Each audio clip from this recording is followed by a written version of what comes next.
विनोद जी, ये जो तस्वीरें आज हमने देखी हैं, सोनिया गांधी, मनमोहन सिंह, राहुल गांधी, इंटरनल डेमोक्रेसी की एक तस्वीर दुनिया भर में, हिंदुस्तान में इसका मैसेज दे रहे हैं। इसका कुछ असर आप देखते हैं जाएगा? बाकी पार्टियों पर दबाव बनेगा कि वो भी इंटरनल डेमोक्रेसी की तरफ बढ़े? और सिर्फ बीजेपी नहीं है उसमें, नहीं, सारी पार्टियां। देखिए, चुनाव आयोग तो लगातार इस बात को कहता है, हमारा जनप्रतिनिधित्व कानून भी कहता है कि पार्टियों के अंदर संगठनात्मक चुनाव होने चाहिए, और इसलिए हर पार्टी से संगठनात्मक चुनाव की पूरी रिपोर्ट ही मांगी जाती है।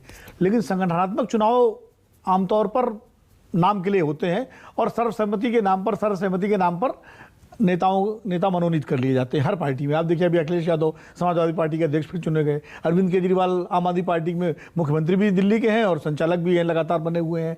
तो वे पार्टियां कर लेती हैं।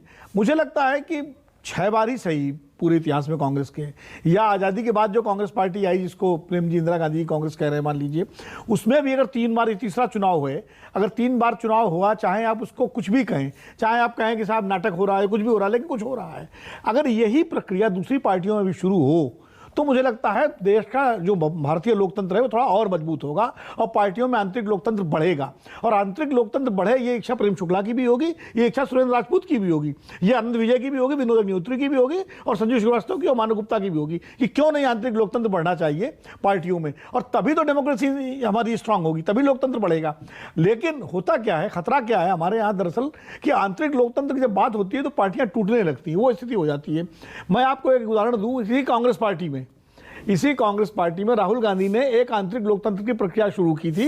उन्होंने एनएसयूआई और यूथ कांग्रेस में चुनाव कराने शुरू किए, और एक तरह से बड़ा जबरदस्त प्रयोग था वो, लेकिन कांग्रेस पार्टी के ही दिग्गज नेताओं ने उसको सफल नहीं होने दिया, उसका विरोध किया कि ये इससे तो पार्टी में बड़ा मतभेद हो जाएगा, पार्टी में अंतर झगड़े शुरू हो जाएंगे, गुटबाजी शुरू हो जाएगी, और आखिरकार वो प्रयोग सफल नहीं हुआ। लेकिन एक प्रयास राहुल गांधी ने किया था, समय से आगे का प्रयास। जैसे प्राइमरीज का एक प्रयोग उन्होंने किया था 2014 के लोकसभा चुनाव में, कि जिस तरह अमेरिका में प्राइमरीज के आधार पर कैंडिडेट तय किए जाते हैं, वैसे हमारे यहाँ भी वो भी प्रयोग सफल नहीं होने दिया गया। तो जो स्थापित नेता हैं पार्टियों में, दिग्गज नेता हैं हर पार्टी में, वो नहीं चाहते हैं कि पार्टी के अंदर आंतरिक लोकतंत्र हो और नीचे से चुन करके कार्यकर्ता आए। वो अपने नॉमिनी चाहते हैं, वो अपने दरबारी चाहते हैं कि XYZ बुला करके उनको बना दीजिए। तो सही बात है, सुरेंद्र राजपूत जो कह रहे हैं कि उनका हक छीन करके किसी ज्योतिरादित्य सिंधिया को दे दिया गया है, किसी जितिन प्रसाद को दे दिया गया। अकेले सुरेंद्र राजपूत जैसे जाने कितने कार्यकर्ता हैं जो पार्टी के संगठन के रैंक एंड फाइल से आते हैं, और उनको वहां तक पहुंचने में बहुत समय लगता है, कई बार बिना पहुंचे ही बूढ़े हो जाते हैं। मैं उत्तर प्रदेश के तमाम कांग्रेसियों को जानता हूं, या तमाम बीजेपी के नेताओं को जानता हूं, जिनके अंदर बड़ी क्षमता थी राष्ट्रीय स्तर पर काम करने की, लेकिन उनको मौका नहीं मिला। मौका पैराट्रूपर्स को मिल गया। कभी कोई सेलिब्रिटी आकर के चुनाव लड़ जाता है, कभी कोई जो है रिटायर्ड ब्यूरोक्रेट आकर के टिकट ले जाता है, कभी कोई तो, और ये हाईकमान की इच्छा से होता है। तो कहीं ना कहीं पार्टियों के अंदर, आप अमेरिका में देखिए कितना बढ़िया आंतरिक लोकतंत्र है कि हिलेरी क्लिंटन ओबामा के बीच में चुनाव होता है, और ओबामा राष्ट्रपति बनते हैं, हिलेरी क्लिंटन उनकी वाइस प्रेसिडेंट बनती है। तो ये आंतरिक लोकतंत्र है। हम बात तो करते हैं हम दुनिया के महान लोकतंत्र हैं,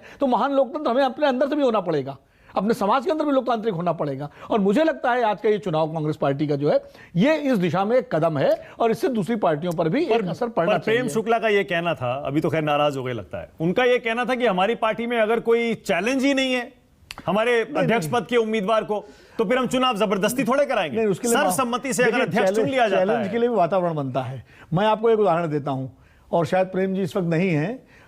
उत्तर प्रदेश भारतीय जनता पार्टी के अध्यक्ष के चुनाव के लिए रामप्रकाश त्रिपाठी नाम के एक सज्जन ने कलराज मिश्रा के खिलाफ कहा हम पर्चा भरेंगे, और बाकायदा इसकी प्रेस कॉन्फ्रेंस करके बयान दिया। उनको रोकने के लिए प्रदेश भाजपा के कार्यालय में बाकायदा उनकी कार नहीं घुस पाई, कार्यकर्ता लेट गए, हम पर्चा नहीं भरने देंगे।